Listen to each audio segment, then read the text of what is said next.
আমার best friend তো ये गलत हो गया।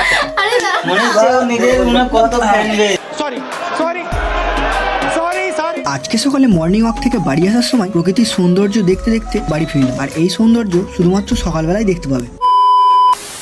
আজকে ছিল মন্দিরের জন্মদিন, মানে আজকের দিনে ও পৃথিবীতে ল্যান্ডিং করেছিল। আর আমরা সব বন্ধুরা মিলে চলে গিয়েছিলাম ওর বাড়িতে, ওকে না জানিয়ে ওর বার্থডে সেলিব্রেশন করার জন্য। আর ওর বাড়িতে গিয়ে আমি প্রথমে সবাইকে আমার চ্যানেলটা প্রমোট করে দিতে বলছিলাম, যাতে খুব তাড়াতাড়ি 1K সাবস্ক্রাইবার হয়ে যায়। সবাইকে বলে দে আমার চ্যানেলটা সাবস্ক্রাইব করতে।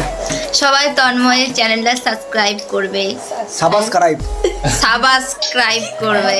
সাবস্ক্রাইব করে দাও সকলে। এরপর শুরু হলো কেক কাটা। সবার কেক খাওয়ার আগেই ইনি আগে থেকে কেক তুলে নিয়েছিল। কেক কাটা কমপ্লিট করে সবাই একসঙ্গে খেতে বসেছিল। আর একটা কথা, যে আমি ভিডিওতে যাওয়া আর আসার ভিডিওটা দিইনি, কারণ এগুলো তো সব ভিডিওতেই আছে। সব ভিডিও বলতে আমার একটা কথা মনে পড়লো, আমার চ্যানেলে খুব তাড়াতাড়ি 1K সাবস্ক্রাইবার হচ্ছে, তো তাড়াতাড়ি সাবস্ক্রাইব করে নাও সব। সো আমি তো তখন অ্যাডভান্স 1K সাবস্ক্রাইবারের জন্য সেলিব্রেশন করি। তোমরা এখন মিলবাগ দেখার জন্য সাবস্ক্রাইব করো। টাটা।